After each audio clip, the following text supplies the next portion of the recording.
이제 다 같이 5월 17일 주일 예배를 하나님 앞에 드리도록 하겠습니다. 우리 다 같이 묵상 기도하십시다.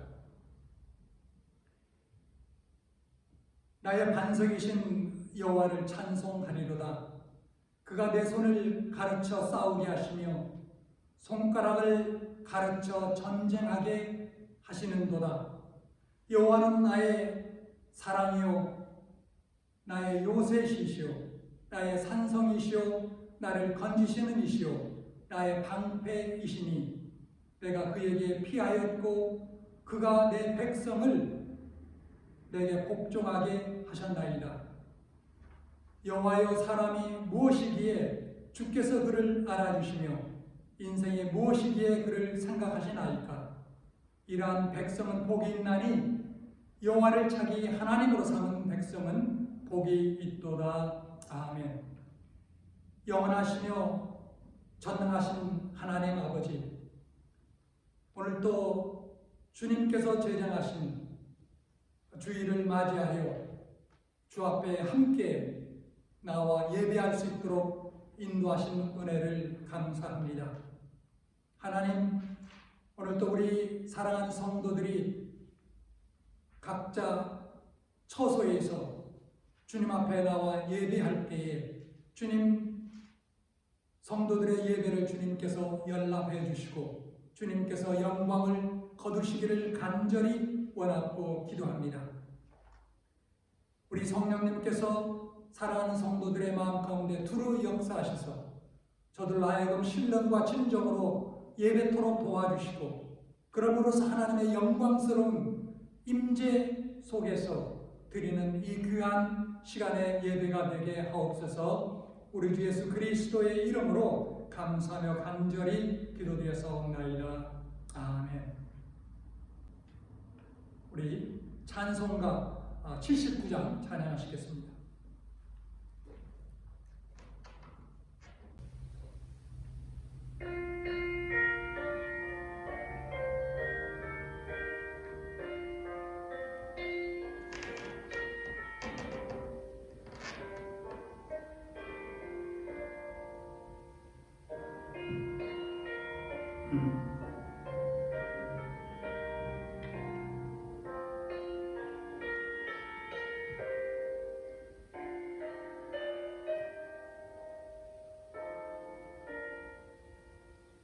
주 하나님 지으신 모든 세계 내 마음속에 그리워볼게. 하늘의 별 울려 퍼지는 매성 주님의 권능 우주에 찬네. 주님의 높고 위대하심을 내 영혼이 찬양하네. 주님의 높고 위대하심을 내 영혼이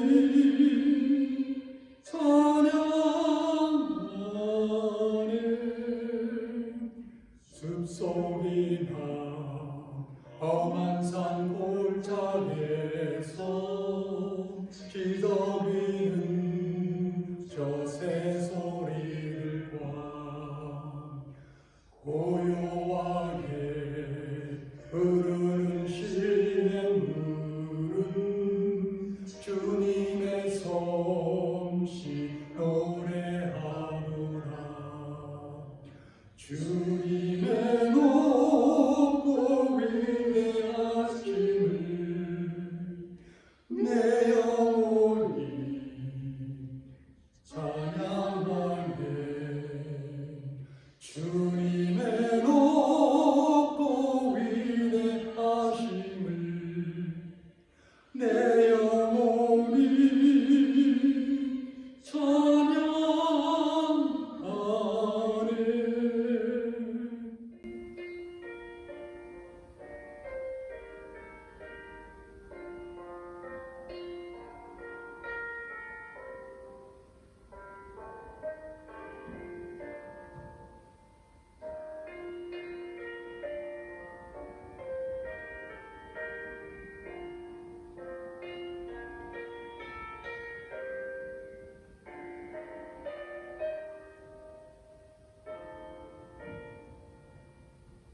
주 하나님 독생자 아낌없이 우리를 위해 보내주셨네. 십자가에 피 흘려 죽으신 주의 모든 죄를 해소하셨네. 주님의 높고 위대하심을 내 영혼이 찬양하네. 주님의 높고 위대하심을 내 영혼이 찬양하네.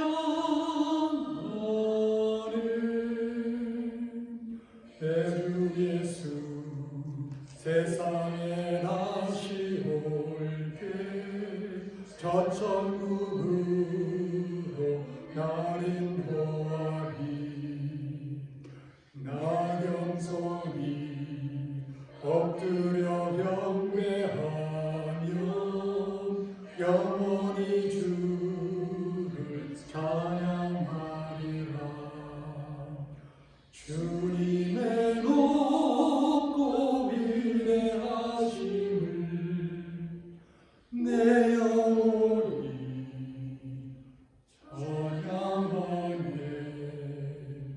주님의 높고 위대하심을 내 영혼이 찬양하네.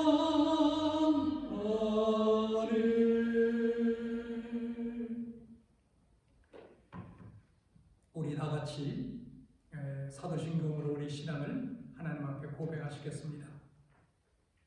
전능하사 천지를 만드신 하나님 아버지를 내가 믿사오며 그 외아들 우리 주 예수 그리스도를 믿사오니 이는 성령으로 잉태하사 동정녀 마리아에게 나시고 본디오 빌라에게 고난을 받으사 십자가에 못 박혀 죽으시고 장사한 지 사흘 만에 죽은 자 가운데서 다시 살아나시며 하늘에 오르사 전능하신 하나님 우편에 앉아 계시다가 저리로서 산자와 죽은 자를 심판하려 오시리라. 성령을 믿사오며 거룩한 공예와 성도와 서로 교통하는 것과 죄를 사여 주시는 것과 몸에 다시 사는 것과 영원히 사는 것을 믿사옵나이다. 아멘. 우리 다 같이 찬양하시겠습니다. 찬송가 452장 다 같이 찬양하시겠습니다.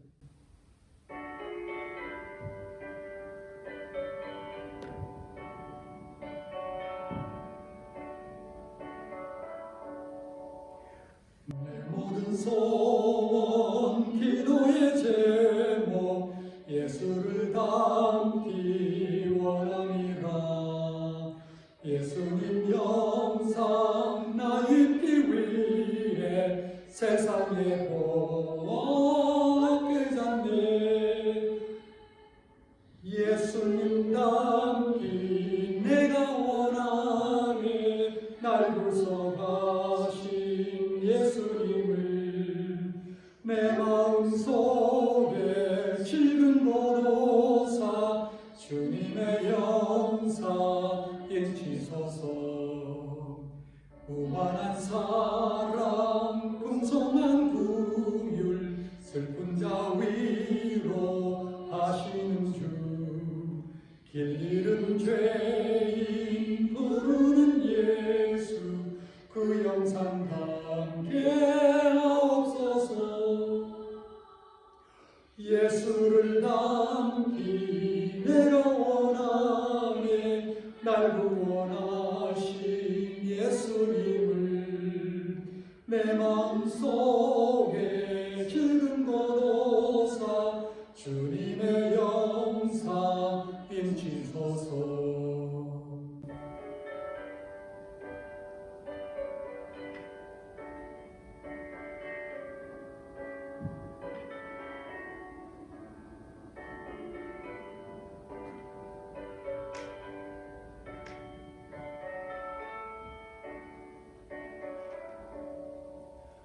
겸손한 예수 주님 원수의 멸시 참으시사 우리를 위해 고난을 받은 구주를 담게 하옵소서. 예수를 담기 내가 원하네. 날 구원하신 예수님을 내 마음속에 실은 곳오사 주님의 영상 인치소서. 우리 다 같이 기도하시겠습니다. 오늘은 우리 안세훈 집사님의 기도 순서인데 안 집사님께서 기도문을 저에게 보내주셨습니다. 우리 같이 기도하도록 하겠습니다.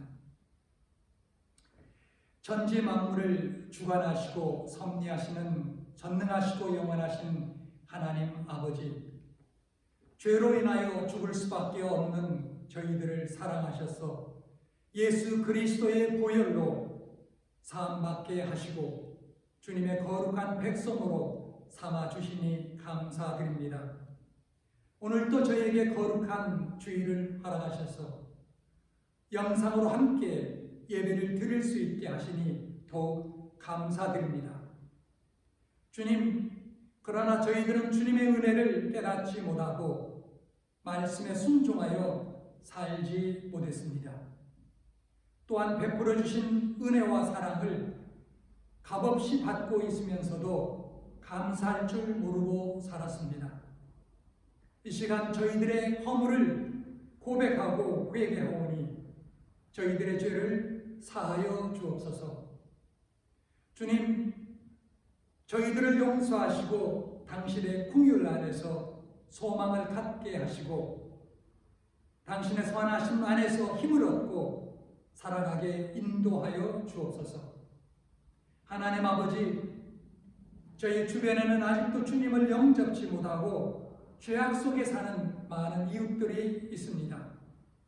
이 시간 저희들이 한 마음으로 기도하오니 저들이 하나님을 영접하여 영생을 얻게 하시고 우리로 저들의 놀라운 변화를 통하여 주님의 기적을 체험하는 은혜를 받게 하옵소서. 사랑의 주님, 저희 사랑과 진리의 교회를 이곳에 세워주시고 지켜주시니 감사합니다. 더욱 축복하셔서 이 교회를 통하여 주님께서 이루고자 하시는 모든 일들을 잘 감당하게 하옵시고 모든 성도들도 또한 축복하셔서 주님의 사역을 능히 감당할 수 있고 오직 주님의 영광만을 드러나게 하옵소서. 주님, 많은 사람들이 코로나 바이러스로 인하여 고통 속에 있지만 이로 인하여 우리 인간이 얼마나 나약한 존재인가를 다시 한번 깨닫고 주님 안에 주님의 크신 섭리와 선하신 계획을 믿으며 기도로서 잘 이겨낼 수 있게 하옵소서. 이 시간 말씀을 증가하실 목사님께 주님의 놀라운 능력으로 함께 하셔서 저희들을 신령한 말씀으로 인도하는데 조금도 부족함이 없는 능력 있는 종이 되게 하옵소서. 주님, 이 세상은 밤과 같이 어둡고 험한 세상이 오니 저희들이 어둠을 이기고 밝은 빛으로 승리하게 도와주옵시고 오직 주님만을 바라보며 살아가게 하옵소서. 이 예배를 주님 홀로 받아 주옵시고 저희들에게 한량없는 은혜를 베풀어 주옵소서. 예배의 시종을 주님께 맡기오며 예수님의 이름으로 기도 드리옵나이다. 아멘. 오늘 광고 말씀 하나 드리도록 하겠습니다. 지난주에 예상하기로는 아마 다음 주쯤 혹은 다음 주쯤 교회당에서 예배를 드리게 되지 않을까 생각했는데 아무래도 상황이 여의치 못한 것 같습니다. 그래서 몇 주 후로 연기될 것 그렇게 생각이 됩니다. 어려운 상황 속에서도 신앙이 계속하여 성장할 수 있도록 여러분 더욱더 말씀과 기도 더 나가서 전도에 힘쓰는 여러분 모두가 될 수 있기를 바랍니다. 이제 우리 다 같이 봉헌기도 주님 앞에 올리도록 하겠습니다. 하나님 아버지, 오늘 또 주님 앞에 나와 예배드리는 사랑하는 성도들이 귀한 물질을 준비하여 주님 앞에 드립니다. 우리가 세상 속에서 주신 기업과 일터에서 열심히 일하여 얻은 소득을 주님께 11조로 감사헌금으로 추정헌금으로 기타 여러가지 헌금으로 주님 앞에 드리오니 주님께서 받으시고 크신 복을 내려 주옵소서.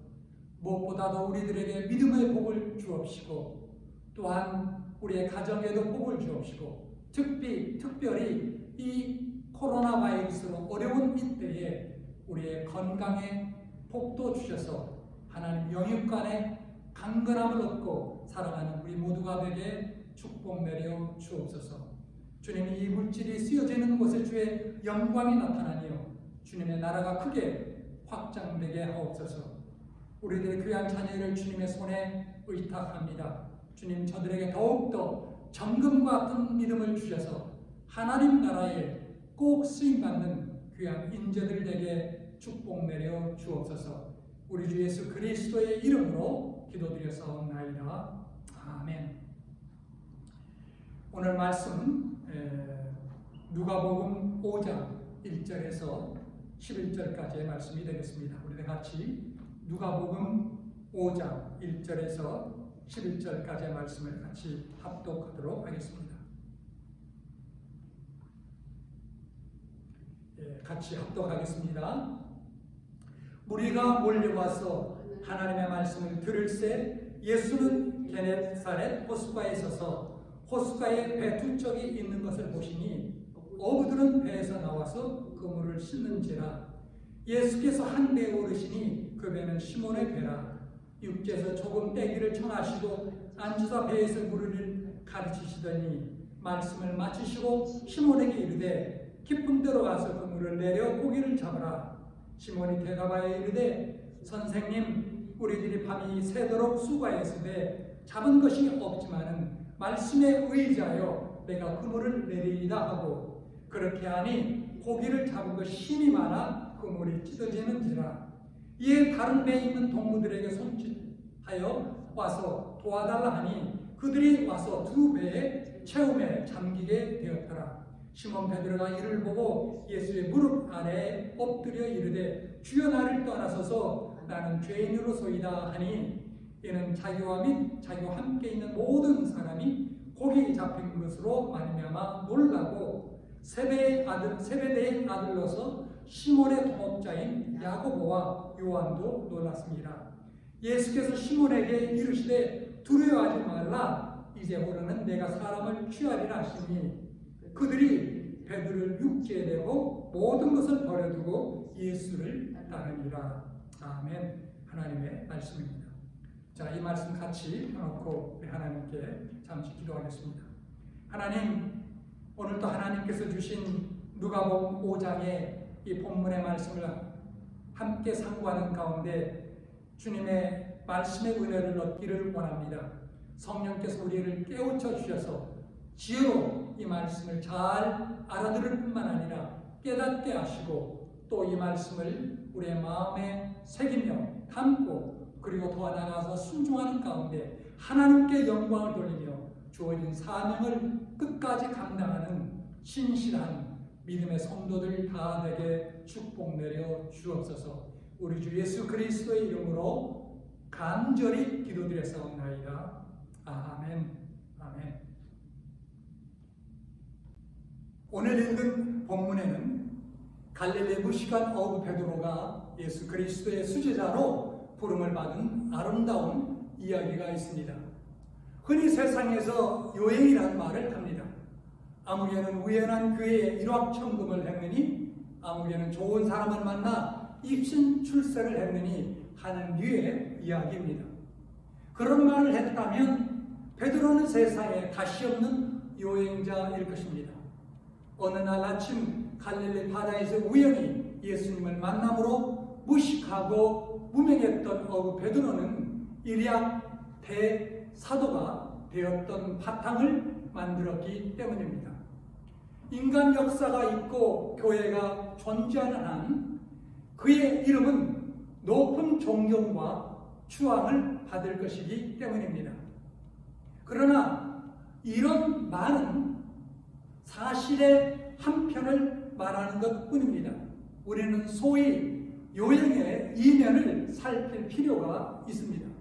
어떤 분야에서 남보다 뛰어나게 출세하고 성공한 사람들은 또한 남들이 생각하지 못한 일을 생각하고 세상이 상상할 수 없는 노력을 하는 것을 잊어서는 안 될 것입니다. 이런 독특한 노력 없이는 요행의 교회는 결코 요행의 결과를 가지고 오지 못할 것입니다. 우리는 오늘 인간편에 서서 베드로의 부름을 검토해내고자 합니다. 예수님께서 베드로를 보셨을 때 베드로의 어떤 면을 발견하고서 그를 수제자로 삼으셨을까요? 베드로의 인간성과 신앙 태도의 위대성을 살펴보도록 하겠습니다. 그러므로서 우리 모두 예수 그리스도의 참전 제자로서 우리의 삶을 살아갈 수 있게 되기를 바랍니다. 우선 먼저 5절을 보시겠습니다. 선생님, 우리들이 밤이 새도록 수고하였으되 잡은 것이 없지만은 말씀에 의지하여 내가 그물을 내리이다. 이 말은 베드로의 첫 번째 발언이었습니다. 깊은 데로 가서 그물을 내려 고기를 잡으라 하신 예수님의 명령에 대한 답변이었습니다. 베드로의 이 답변 속에는 그의 끊임없이 경험한 아름다운 인간성이 나타나 있습니다.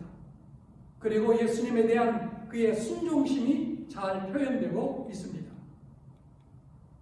얼뜻 보아도 이 평범한 말씀에는 순종이란 그리 용이하지 않았던 것이 분명하게 드러나 있습니다.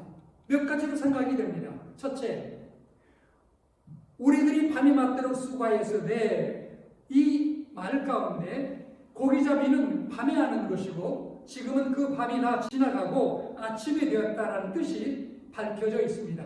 즉, 때가 아니라는 것입니다.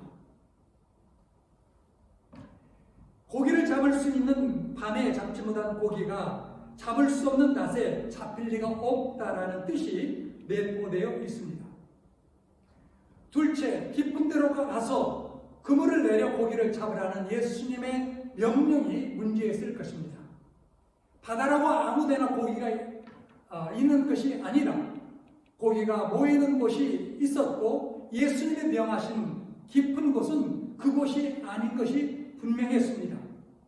다시 말하면 장소가 틀렸다라는 것입니다.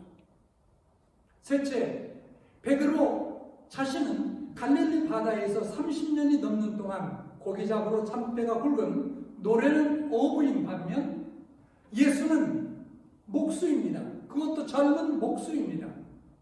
집 짓는 일이라면 모르지만 고기잡이라면 자기가 스승입니다. 어부가 목수의 가르침을 받고 고기를 잡는다는 것은 실로 순종하기 어려운 시험이었을 것입니다. 그리고 그들은 그물을 벌써 씻어 두었습니다. 지금 그 그물을 내리워 고기를 잡지 못하는 경우 그물을 다시 씻어야만 했습니다. 즉 예수님의 말씀을 순종하는 것은 실제적으로 손해를 각오해야만 했던 것입니다. 실로 베드로는 순종할 수 없는 그런 조건들이 많았으나 그것들을 모두 극복하고 예수님의 말씀에 순종하였습니다. 그렇기 때문에 베드로의 순종은 우리에게 아름다운 귀감이 되는 것입니다. 인간의 이성이나 순리에 부합하여 순종한다면 그것은 순종의 의미는 사실상 없는 것입니다.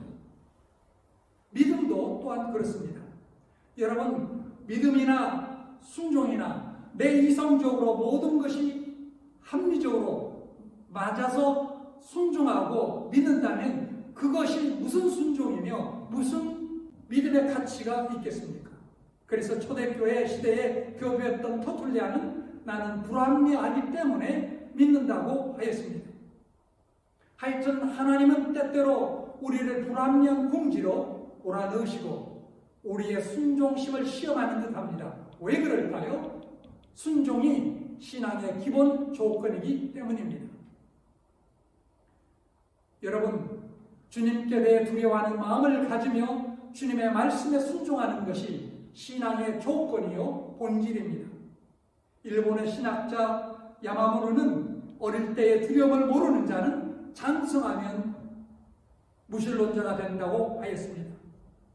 구약 성경을 보면 젊은 모세가 완력을 부리며 위풍도도할 때 자기 민족 히브리 민족의 배척을 받았으나 늙어서 가시불꽃 가운데서 부르시는 하나님 앞에 두려워하며 나는 입이 둔한 자니 라고 사역할 때에 하나님의 인정하심을 받았습니다. 두려워할 자 앞에서 두려워하며 순종함에 대사도 베드로의 위대성이 있었던 것입니다. 다음으로 7절의 말씀에 가서 보겠습니다. 이에 다른 배에 있는 동무들에게 손짓하여 와서 도와달라 하니 이것은 베드로의 둘째 행동이며 말했습니다. 예수님의 말씀에 순종한 베드로는 그물이 찢어질 만큼 고기를 잡았습니다. 순종하는 자에게 기적이 나타난 것입니다. 예수님을 통해 기적적으로 많은 고기를 잡은 베드로는 다른 배에 있는 친구를 손짓하여 불러 도와달라고 하였습니다. 아마 그들은 야고보와 그 형제 요한이었던 것으로 생각됩니다. 그들도 베드로처럼 간밤에 밤이 새도록 수고하였으나 아무것도 잡지 못하고 실망의 아침을 맞이했을 것입니다. 그러나 같은 사정에 있는 그들은 피차 도와주고 피차 고기를 나누었던 것입니다. 그것은 생각처럼 쉬운 일은 아니었을 것입니다. 밤새껏 수고해도 고기 한 마리도 잡지 못한 채 얻은 고기는 가뭄의 단비처럼 귀한 것이었을 것입니다. 그것을 아낌없이 나눠주는 것은 여러분 그것이 쉬운 일이겠습니까? 사람은 남이 못 되는 것이 자신이 잘 되는 것만큼 좋아한다고 합니다. 남의 어려운 사정을 이해하고 같이 잘 되기를 바라는 마음씨는 그래서 고귀한 것입니다. 베드로는 주님께 대한 순종과 더불어 이 사람에 대한 이 사랑을 가졌던 것입니다. 갈라디아서 2장을 보면 안디옥에서 일어난 베드로와 바울 간의 한 사건이 기록되어 있습니다. 안디옥에서 베드로가 이방인들 앞에서 실수를 하였습니다. 그때 여러 사람 앞에서 바울은 면박하였습니다. 여러분 인간적으로 생각해 볼 때 그것은 베드로에게 정말로 참기 어려운 모욕이었을 것입니다. 베드로와 바울은 대선배와 후배가 아닙니다. 오순절 때 베드로는 설교를 통해서 3,000명이나 주님께 돌아오는 그런 전도를 하고 있었을 때에 바울은 믿는 자들을 핍박하던 그러한 박해자였습니다. 그런 후배가 대선배를 좀 실수가 있다고 해서 많은 무리들 앞에서 면박을 하는 것은 인간적인 면에서 볼 때에 정말 참기 어려운 일이었을 것입니다. 그러나 여러분 그때 베드로는 아무런 반발적 행위도 취하지 않았습니다. 뿐만 아니라 베드로후서 3장 15절 이하의 베드로는 바울을 높이 천거하고 그가 쓴 서신서들을 성경의 권위로 추대하였습니다. 젊어서 갈릴리 바다에서 야고보 형제와 더불어 고기를 나눠 먹던 베드로는 훗날에 바울과 사도권을 나누어 가졌습니다. 이때 이 소박한 어부 속에 훗날의 사도권을 나누어 가질 사랑과 관대성을 보시면서 예수님은 그를 택하셨던 것입니다. 예수님의 제자가 되는 길에서 주님께 대한 순종과 더불어 사람에 대한 사랑은 불가결의 요소입니다. 더구나 하나님의 교회의 지도자들에게는 사람에 대한 이해와 관용과 사랑이 절대로 필요한 것입니다. 많은 교회들이 분규에 빠질 때 보통 교리 또는 진리 때문이 아니라 대부분 사소한 문제들입니다. 사실은 인간적인 교제가 소홀히 한데 기인한 경우가 더욱 많습니다.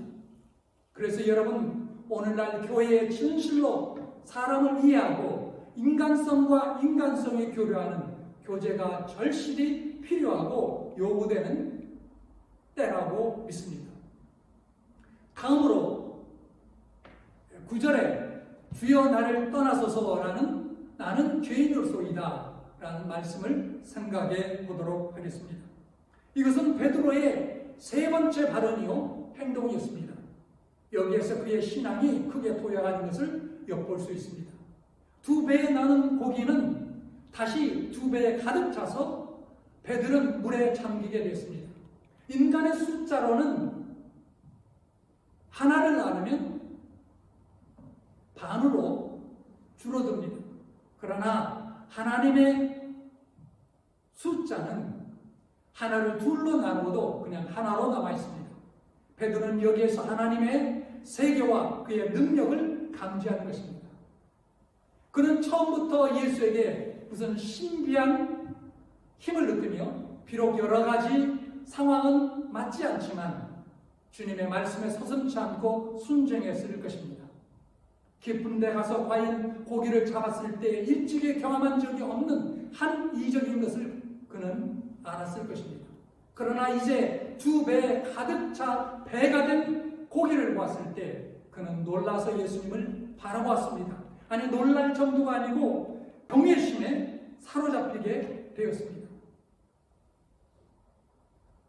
여기에서 그의 예수가 지금까지 예수님께 대한 그의 생각이 완전히 변하게 됐습니다. 무엇을 통해 이것을 알 수 있습니까? 베드로가 주님께 말했을 때 사용한 호칭입니다. 5절에 보면 처음에는 선생님이라 그렇게 칭하였습니다. 선생님, 우리들이 밤이 새도록 수고하였으되 잡은 것이 없지만은 말씀에 의지하여 내가 그물을 내리리다. 한 인간으로서 정중한 존칭을 바친 것입니다. 그러나 8절에 보면 주여로 바뀝니다. 선생님에서 주여로 바뀝니다. 시몬 베드로가 이것을 보고 예수의 무릎 아래에 엎드려 이르되 주여 나를 떠나소서 나는 죄인으로소이다. 여러분, 주님의 말씀을 따라 그물을 던졌을 때 찢어질 정도로 고기가 잡히고 더 나아가 야곱을 불러 잡은 고기를 나누자 2배에 고기가 차고 넘쳐 배가 잠기려고 하는 것을 보고 베드로는 주여라고 예수님을 부른 것입니다. 이 낱말은 신구약을 통해 신성의 대명사로 쓰인 낱말입니다.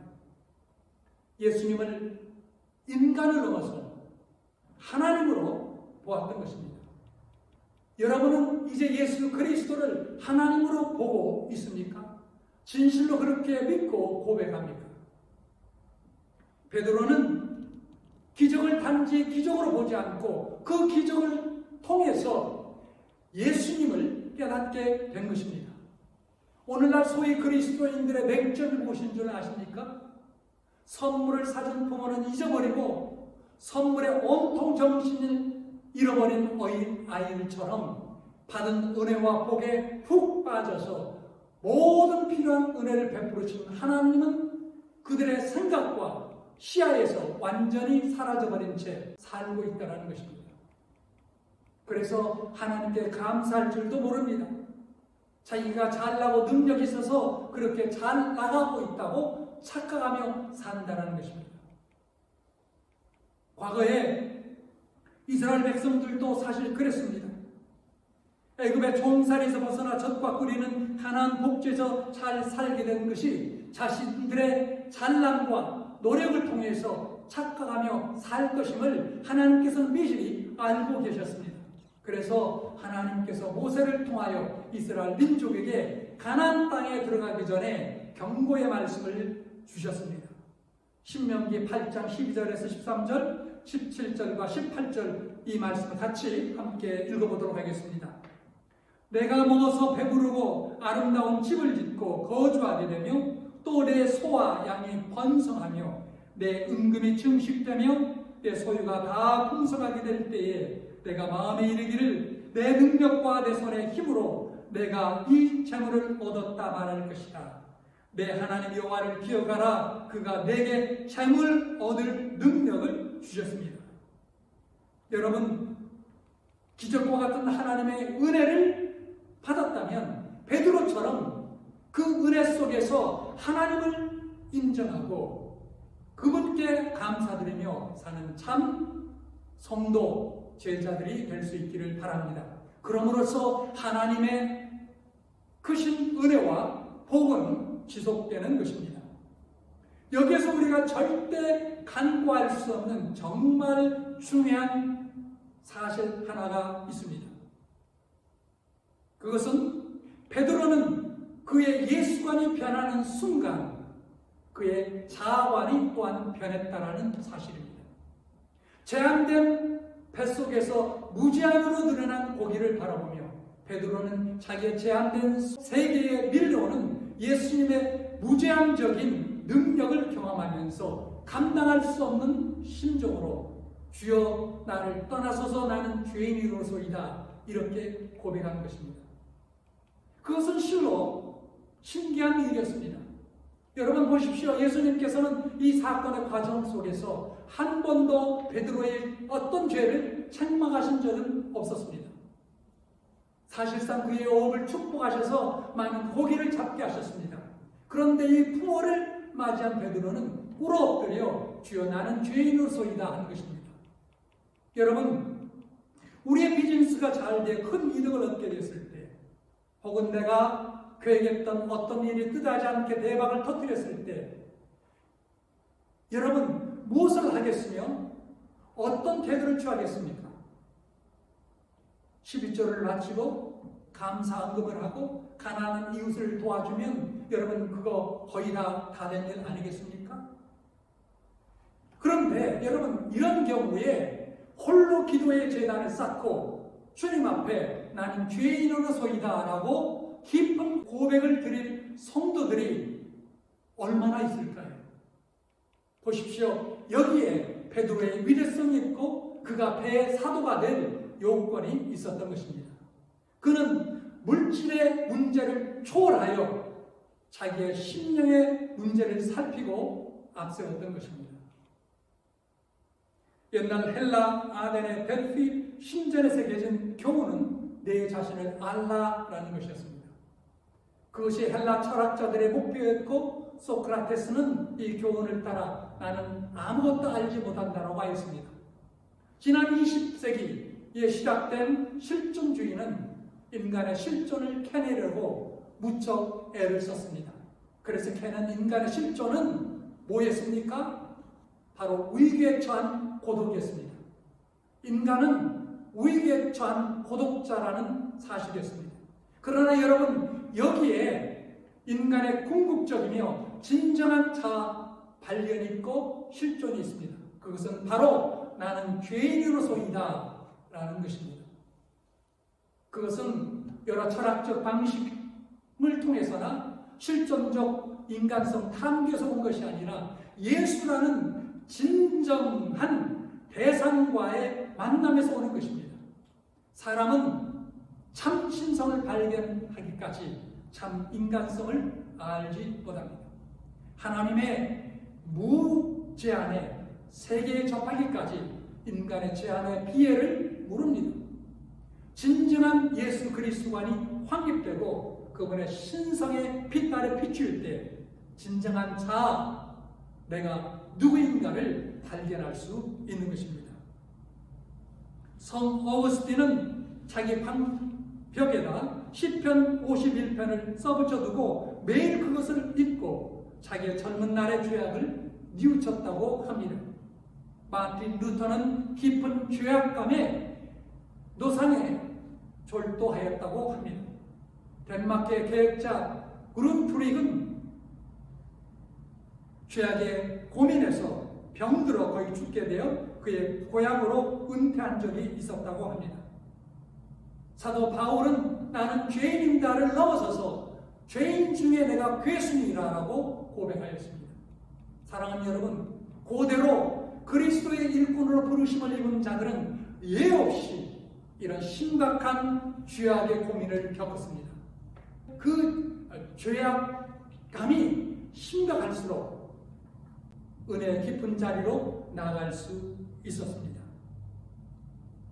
이런 회개를 통해 진정한 자아를 발견한 자가 비로소 그리스도의 종이 되게 되는 것입니다.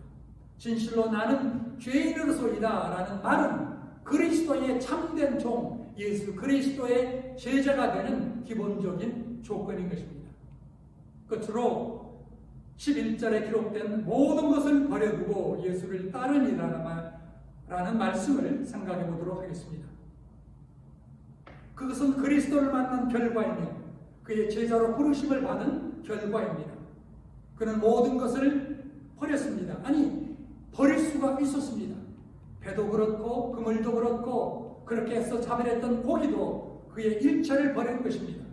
한 예수를 발견하고 모든 것을 버린 것입니다. 무제한의 세계를 발견하고 제한의 세계를 떠난 것입니다. 사도 바울은 빌립보 3장 8절 9절에서 내가 그를 위하여 모든 것을 잊어버리고 배설물로 여기는 그리스도를 얻고 그 안에서 발견되려 함이니 하였습니다. 바울은 무엇을 잃어버렸습니까? 바로 그 앞절에서 이렇게 고백하고 있습니다. 나는 8일 만에 할례를 받고 이스라엘 족속이요 베냐민 지파요 히브리인 중에 히브리인이요 율법으로는 바리새인이요 열심으로는 교회를 박해하고 율법의 의로는 흠이 없는 자라. 이런 고백을 기록하였습니다. 당시 사람들 앞에 내세울 수 있는 모든 종교적, 사회적, 정치적, 경제적 등 모든 기득권이었습니다. 이것들은 과거에는 다시 없는 소유요 성공을 위한 인생 향로의 필수 조건이었으나 이제는 배설물로 버린 것입니다. 한 절대의 소유 예수 그리스도를 얻었기 때문입니다. 사랑하는 여러분, 모든 것을 버린 것은 한 예수 그리스도를 얻은 증거요 예수 그리스도를 쫓는 조건이 된 것입니다. 물론 이 말씀은 문자적으로 취급하여 지금도 예수를 쫓기 위해서는 전 소유를 버리라는 뜻으로는 보지 않습니다. 그러나 우리가 비록 현세적 많은 그러한 자원을 사용하고 있지만 그것들이 우리의 신앙과 정면 배치된다고 느낄 때는 호련히 버릴 수가 있어야 할 것입니다. 예수 그리스도를 믿는 것이나 이 세상의 모든 것 위에 그리스도를 두고 그분을 따르는 삶입니다. 우리 모두 이 세상의 모든 것 위에 예수 그리스도를 두고 그분을 따르는 복된 삶을 살 수 있는 여러분 모두가 될 수 있기를 주님의 이름으로 축원합니다. 우리 같이 기도하도록 하겠습니다. 하나님 아버지 감사합니다. 오늘도 주신 성경의 귀한 말씀을 같이 상고하였습니다. 하나님 이 말씀을 통하여 하나님께서 베드로를 부르시고 또 그를 수제자로 삼으신 그러한 말씀을 상고하였습니다. 하나님, 베드로의 삶 가운데 있었던 그 아름다운 인간성과 그리고 그의 위대한 신앙의 자세를 우리가 함께 살펴보았습니다. 하나님, 우리 모두 또한 베드로처럼 그런 아름다운 인간에 대한 사랑과 그리고 주님에 대한 순종심을 하나님께서 우리에게 더욱더 불릴 듯 일으켜 주옵소서. 그래서 2000년이 넘도록 존경받는 베드로처럼 우리 또한 이 세상에서뿐만 아니라 하나님께로부터 인정받는 주님의 참다운 제자들 다 되고 하나님 앞에 영광 돌리는 우리 모두가 될 수 있도록 주님께서 축복해 주옵소서. 우리 주 예수 그리스도의 이름으로 감사하며 간절히 기도드렸사옵나이다. 아멘. 이제 마지막 찬송 459장 우리 함께 찬양하시겠습니다. 마지막 찬송 459장 우리 함께 찬양하시겠습니다.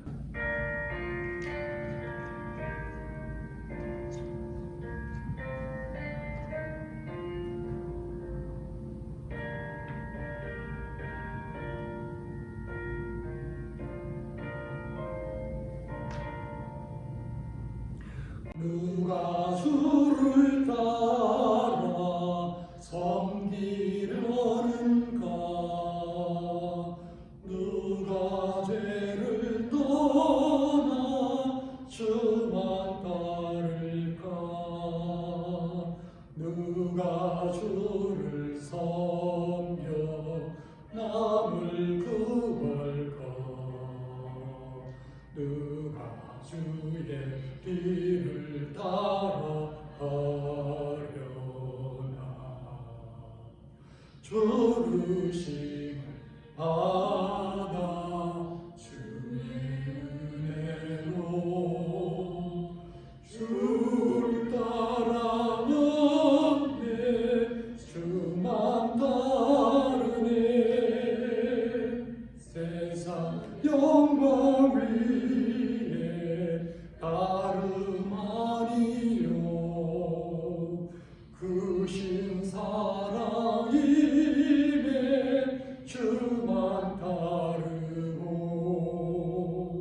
주가 능히 이신 은혜입니다. 주의 길을 따라 힘써 일하네. 부르심을 받아 주의 은혜로 주를 따라오네. 주만 따르네.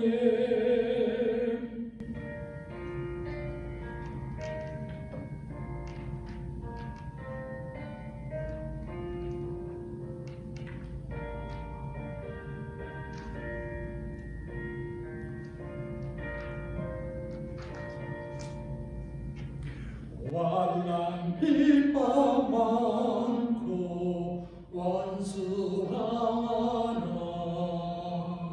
주의 용사도 힘이 강하니 누가 능히 이겨 넘어뜨리랴. 변함없는 진리 승리하리라. 기쁜 찬송하며 주의 은혜로 주를 따라가네. 주만 따르네.